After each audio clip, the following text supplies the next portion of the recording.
as a minister.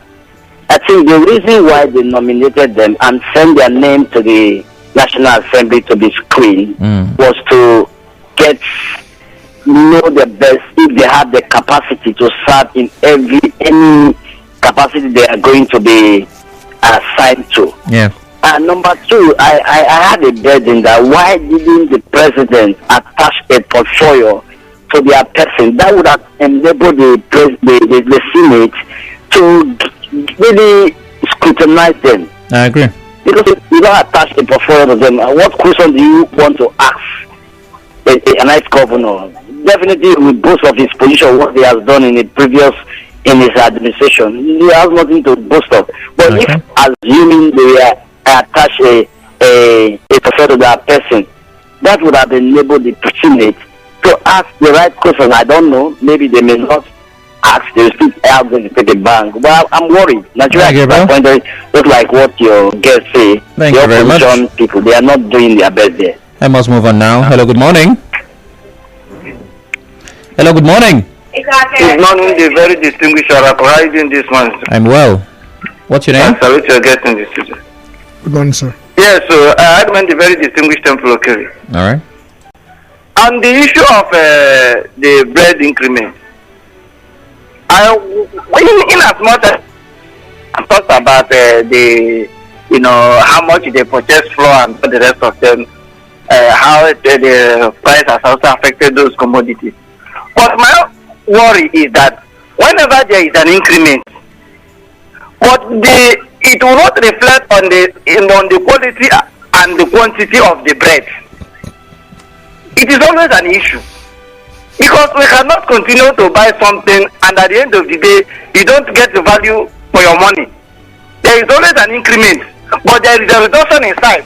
There is a reduction in quality. Talk about taste and everything. Okay. So Temple. See, as the increment goes, it should also reflect. At least you should maintain its original, size and quality. In as much as you would not expect any increment in size, but the previous quality and quantity should be maintained.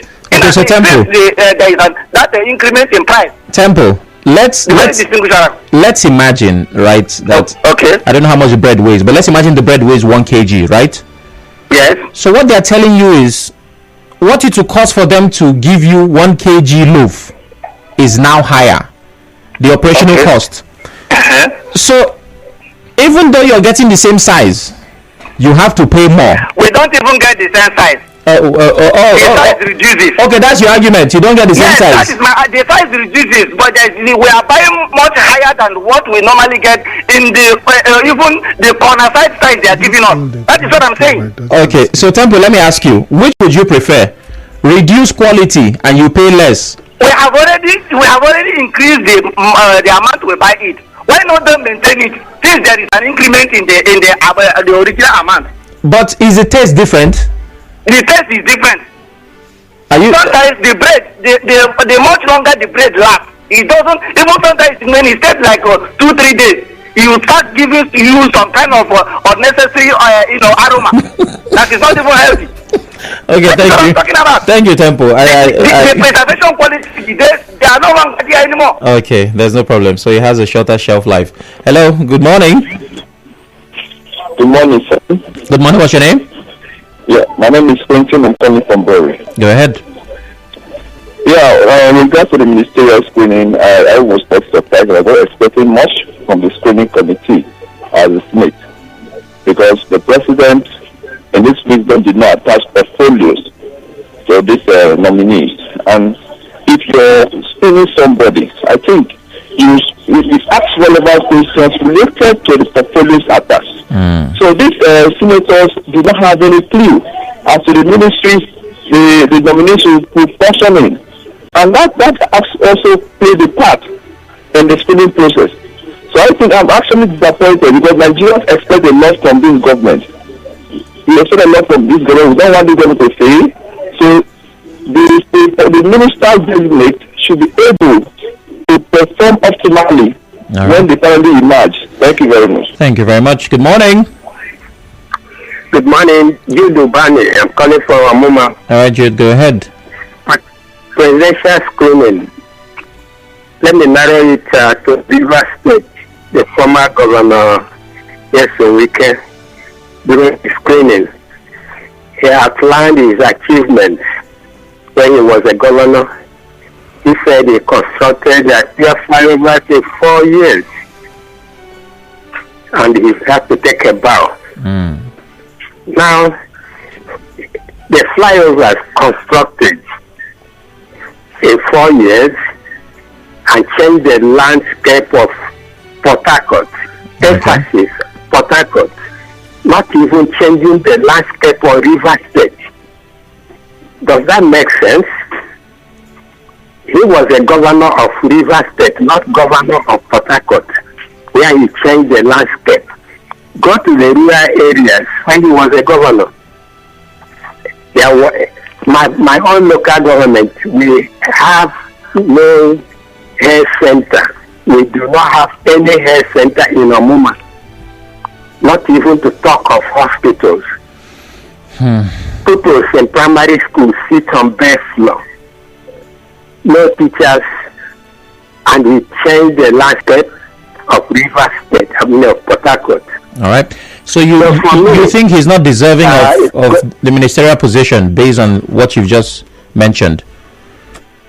Yes, that was why his achievements, he outlined his achievements, and they scored him very high, and say, okay, no need of screening you again. You can go. That's what happened. All right. So he's going by his achievements. Thank you very much.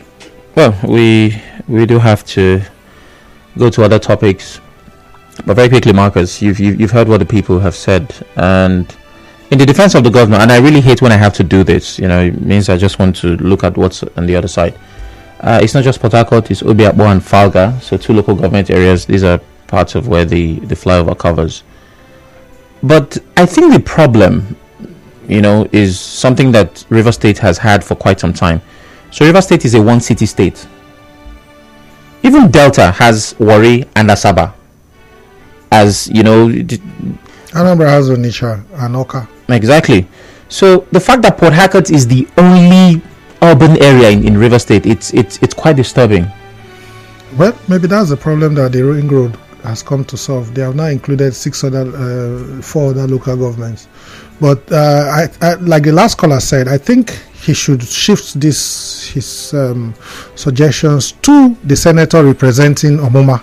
The senator covering that senatorial district, because the senator who spoke on behalf of the other 3 senators, who are all PDP, who are all opposition senators, said that the over 5 million Rivers people have asked them to endorse. I don't know if Omuma is not included in that 5 million. That's what I was trying to explain to you earlier. All right. So very quickly, and I'll need you to answer this in one line. Is Wike's record enough to give him a ministerial pass? Yes. Okay. Now, next story is quite tragic. A Nigerian doctor, Dr. Waire Diaso, has been killed in an elevator accident at a general hospital in Lagos. According to findings, the hospital elevator that killed the late doctor crashed from the 10th floor to the ground floor. It was gathered that the late doctor was rushed to the emergency ward of the hospital for treatment, but eventually died. A colleague of the doctor who craved anonymity told newsmen the elevator had malfunctioned several times before. A Twitter user who also was a witness wrote on Twitter, the doctor who just had 2 weeks to complete her housemanship just died in general hospital due to poor management and negligence. The disease was said to have been on her way to the ground floor when she was going to pick up a delivery from a dispatch rider. What do you make of this, Marcus? First and foremost, my condolences to the family. Shouldn't have happened. At all. Totally avoidable. Completely. But like the social media users have said, it's a disaster. I have had my own experience before in an elevator. I remember getting down at the Abuja airport. Okay. And then I had thought that the train from the airport to the business district has started working. So I said, oh, fine, let me even try this train. So I got into the elevator, the train station elevator, and everything went black. There was pitch darkness. I was alone in that elevator, and I quickly went on live to at least alert everybody that probably on my social media to know where I am right now. Yeah. I think that video is still on my page like 4 or 5 years ago. You know, that was my experience. And then I've been to a lot of public buildings, even in Port Harcourt here. I don't want to mention name, but most public buildings, when I say public, I mean the government-owned buildings. Yeah. Their elevator is nothing to write home about. So this could have been anywhere else. It's unfortunate that it's a doctor at a time when Nigerian doctors have been stopped from going abroad. Okay. I remember the former Minister of Health and somebody in the National Assembly proposing that doctors should not be allowed to leave the country.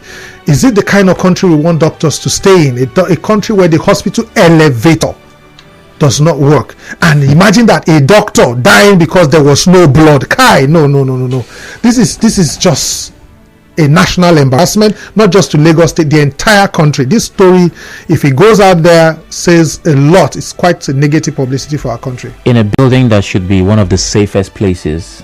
There are two issues here. A hospital. Elevator crashing, that is purely a maintenance issue. I guarantee you that. Because if it was not a maintenance issue, the elevator company would have been called into question by now. You'd have been hearing that, these people didn't install this. It's a maintenance issue. Like somebody said, it has been malfunctioning before. Yeah, the other aspect of this story has to do with the blood to resuscitate her. I went to a hospital in one of the multinationals in Port Harcourt here to donate blood to a church member who just gave birth.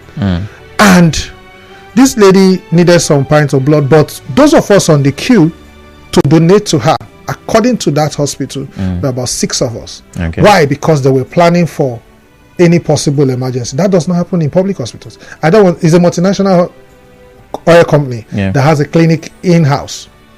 So they are looking at this patient and saying that just in case, let's have enough backup. And the husband kept calling as many people that were in the same blood group with her to come and screen. And even those who screened and couldn't donate were added to their database. And I'm like, what do you still need this information for? They say they can call you up anytime to make donation. Now that we know your group and we have your details, go and ask that question in any general hospital if they have any database for blood donors that they can call to come and donate in an event of an emergency. This is a doctor, not a patient. So imagine what patients will now go through.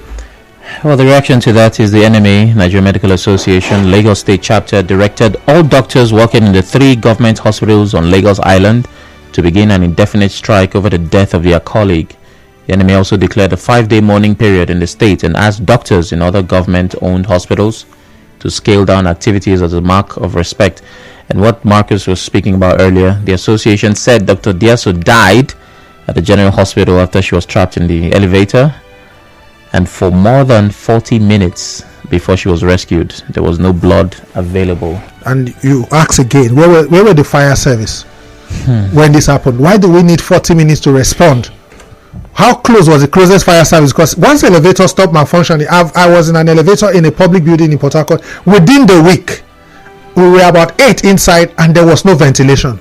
Maybe because I watched a few movies, I know that there's an opening on the roof. So I kept telling myself, if anything goes wrong here, I'm going to push this roof open. But how many elevator users know that there is supposed to be air condition in the elevator? So if 8 people are trapped inside, let's not even talk about the crashing now. Let's assume that power goes out. How long can 8 people survive without oxygen in an elevator? All right, over to WhatsApp. Sam, good morning. As much as Tinubu is compensating his election made easy members, I want to remind him that he's yet to appoint MC. I'm sure you know where that goes. I'm sure you know where that goes. Once you say MC, everybody knows what completes it. To his ministerial appointments, and with this type of screening going on at Senate, I come to say that there are many institutional coups going on in Nigeria. Chris Onyewai says on WhatsApp. Over to Facebook very quickly, so I move on to our next topic. My concern is on the increase in the price of bread. What goes on in the ministerial screening is laughable, if you ask me. This is from UKJ Ubamadu. There was a time in this country I heard you could use cassava flour to bake bread, which according to information is as good, even better than the imported flour. We have cassava, we have massive land all over. Why are we still not making use of cassava flour? I know some people have started, but it's not mainstream. It's not been popularly adopted. Mickey Blinder says, good morning, Sam. As far as I'm concerned, you are an elite. It's bread. It is so sad that a common man cannot afford ordinary bread. That has been in existence since Jesus Christ reigned on earth. Before Jesus Christ, sir. Yes, indeed. Manna fell from heaven, remember? Yes, indeed. God was the first baker that we recorded in the Bible. From Heaven's Bakery. Let's not have an argument, Marcus. Also, Francis Namani watching from Enugu State. Good morning. On the issue of the ministerial screening, it's mere formality. In the same vein, the number of ministers should be reduced from 47 to 37. And Emmanuel on Facebook simply says, more grace, Sam. More grace to you too. Something else that happened this week at the beginning actually was the president's broadcast. Yes, indeed. And people say that was because he was looking to avoid a protest, which was supposed to happen on Wednesday. So Monday night, 7 p.m., President Tinubu started his national broadcast by explaining that removing the subsidy on petrol was the only way to fix the nation's economy. In the broadcast turned After Darkness Comes the Glorious Dawn, the president said again that he understands the suffering of Nigerians. Had promised to reform the economy for the long-term good by fighting the major imbalances that had plagued our economy. Ending the subsidy and the preferential exchange rate system were key to this fight. Is to define the fate and future of our nation. Our economy is going through a rough patch and you are being hurt. I understand. I wish there were other ways, but there is not. Because the amount it took you to buy bread, it's now more expensive. You're buying fuel at a more exorbitant rate. Your house rent and everything is high. The president says he understands. The president also says the government will spend 50 billion naira on conditional grants to 1 million nano businesses between now and March. And he also says he has engaged with various farmers associations and operators to ensure food prices. The price of food items remain affordable.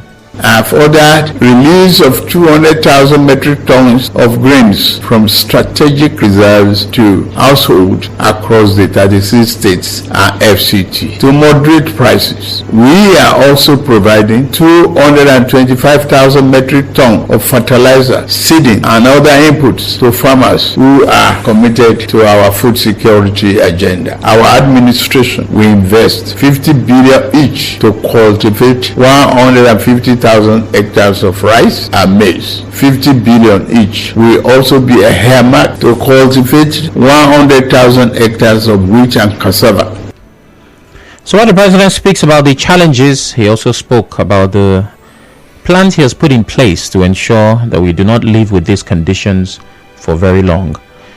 Now, that was a broadcast. It was a 15-minute speech, different points about understanding the suffering. This is the best way to go for Nigeria, and you and I will not be here for long. What made even bigger news was the reaction to the broadcast, not just the broadcast itself. I'll be playing some of those reactions shortly. I'd like to get Marcus's reaction. What did you make of President Tinubu's Monday night broadcast? It came in very late. Should have come Sunday? Should have come on May 29th.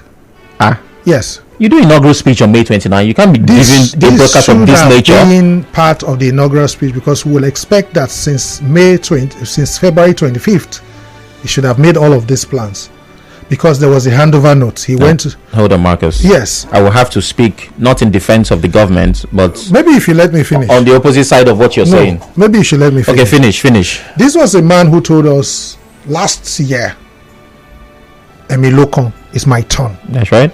Which means he has a plan. That once his turn comes, he hits the ground running in the world. Which means he should have a plan. Yes, he has a plan. I know he should have a plan. Yes. Mm-hmm. And then between February, end of February when the results came in. That's right. And May 29th was enough time, since he has made up his mind, as soon as he comes in on May 29th, subsidy will be gone. That's Even right. though there's still argument about whether the subsidy should have run till June ending, which is what all of us expected, because I remember very well towards the tail end of December, there was a supplementary budget to cover for June. Till June, And I think the outgoing government thought is what I say. In fact, they came out clear to say, I remember the former finance minister saying, we will leave this to the next government to decide. So, which means there was no decision yet. So, if President Tinubu had it in mind that on May 29th, in my inaugural speech, since you want us to differentiate between inaugural speech and policy direction, I will remove subsidy. I will declare the end of subsidy. Shouldn't have been declared the end. You don't declare it like that. You don't have ministers. You don't have people on. You don't have an economic team on May 29th to start the implementation of this thing he's reading out 2 months later. There are still no ministers yet. So now we are still doing ministerial screening. I want to believe that some of these grain reserve things that he's talking about, I have related a lot with the Ministry of Agriculture, the Federal Ministry of Agriculture. I know exactly what he's talking about. But we don't have a Minister of Agriculture.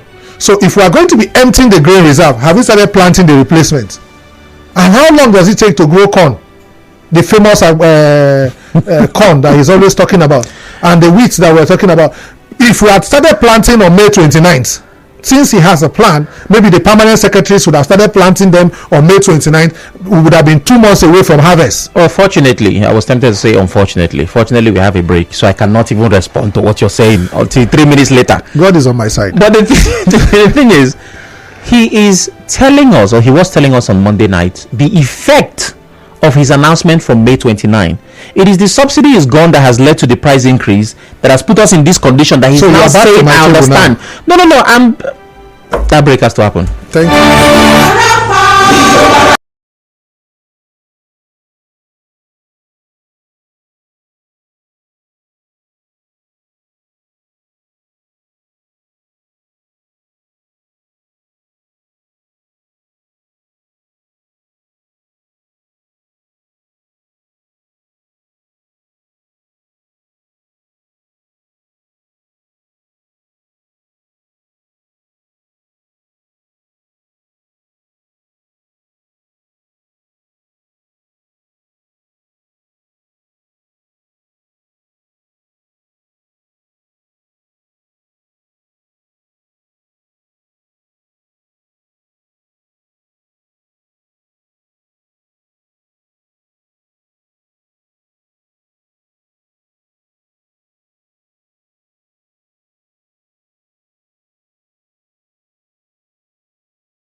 Yes, indeed, I'm back, but without the fire and fury required to respond to Marcus, so I'll just be as composed as possible. Hello, Marcus. Good morning, sir. Good morning.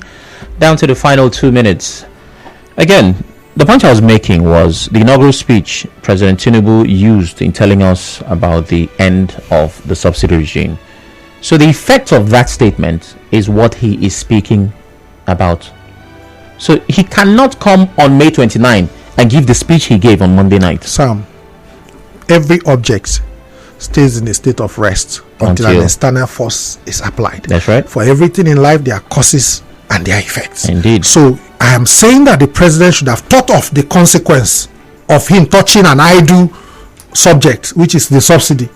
That if I do like this is like there was a video of him saying the subsidy was it wasn't an idle subject, Marcus. No, what I mean idle is that we were in a state of rest. We are at 200 naira per liter, 190.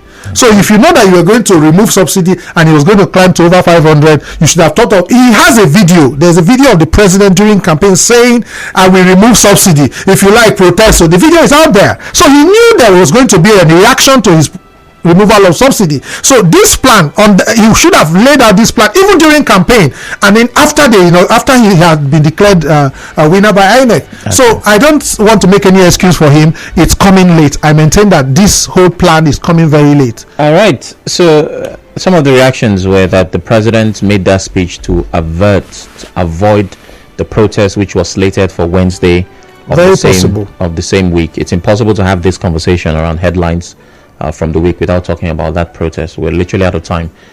In very few words, what do you make of the NLC protest? Came very late as well. That protest should have happened on May 30th. What do you think about the lifespan of it? It was a one-day protest. Call it a warning, call it whatever, but it was better late than never. It was good that they went out there, and I think they should continue until the right things are done. Do you think there was any effect to that one-day demonstration? Yes, there was. Yes, there is. And it's everybody's testing the waters.